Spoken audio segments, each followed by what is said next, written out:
পরতে পরতে কারবালার প্রান্তর হয়ে গিয়েছিল।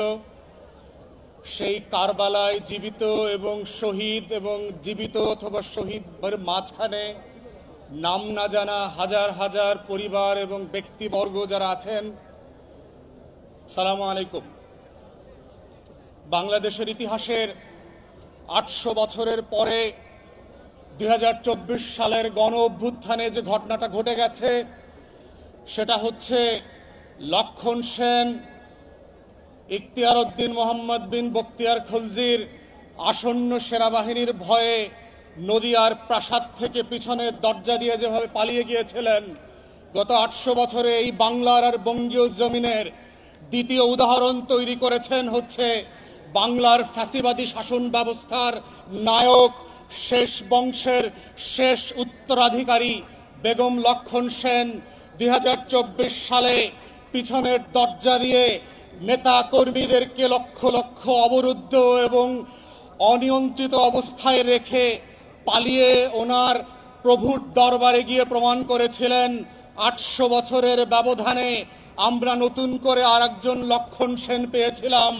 এবং যেই লক্ষণ সেনের উত্তরসূরি হচ্ছে সেই দিল্লির প্রজাতন্ত্রের যারা শাসক ব্যবস্থা কায়েম করেছিলেন, যারা নমরুদ এবং ফেরাউনের উত্তরসূরি ছিলেন, যারা কারবালার ময়দানে মুসলিমদেরকে হত্যা করে পৃথিবীর ইতিহাসে ঘৃণিত জঘন্যতম নামে পরিচিত হয়েছিলেন, সেই লক্ষণ সেনের মধ্য দিয়ে বাংলাদেশের ইতিহাসের নতুন করে গণপ্রজাতন্ত্র গড়বার যে আকাঙ্ক্ষা, যে ৭১ সালে আমার লড়াইটা ছিল, যে লড়াইটা বাস্তবায়িত হয় নাই, সেই অবাস্তবায়িত লড়াইয়ের মধ্য দিয়ে আমাদের শত শত তরুণ যুবক, রিকশাওয়ালা, কাজের লোক, বুয়া থেকে শুরু করে শিশু পর্যন্ত শহীদ হয়ে নতুন বাংলাদেশ গড়বার যেই চৈতন্যকে জাগরণ করে দিয়ে গেছে, সেই চৈতন্যের প্রথমতম স্লোগান ছিল দেয়ালে দেয়ালে, যে শহীদ আবু সাইদ মুগ্ধ, শেষ হয় নাই যুদ্ধ, লাখো শহীদের রক্তে গড়া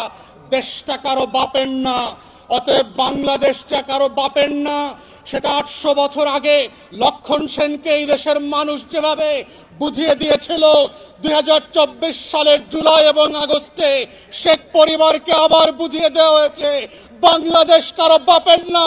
শেখ পরিবারের কাছে এই বাংলাদেশ ৭২ থেকে ৭৫-এও ইজারা দেওয়া হয় নাই, ১৬ বছরে ইজারা দেওয়া হয় নাই, আগামীতেও দেওয়া হবে না। যারা ব্যাকডোর দিয়ে আওয়ামী লীগকে পুনর্বাসনের দুঃস্বপ্ন দেখছেন, আওয়ামী লীগ যেভাবে বাংলার ইতিহাসে মুসলিম লীগ হয়ে গেছে, যারা আওয়ামী লীগকে পুনর্বাসনের চেষ্টা করবে, যারা সংস্কারের বদলে, বিচারের বদলে আওয়ামী লীগের নেতাদেরকে গ্রেফতার করবার বদলে লুটপাটের রাজতন্ত্র কায়েম করছে, তাদেরকেও মনে করিয়ে দিতে চাই, মুসলিম লীগের ইতিহাস থেকে শেখেন। আওয়ামী লীগ মুসলিম লীগের ইতিহাস থেকে শেখে নাই বলে ৬০-এর দশক আবার ২৪-এ এসে হাজির হয়েছে।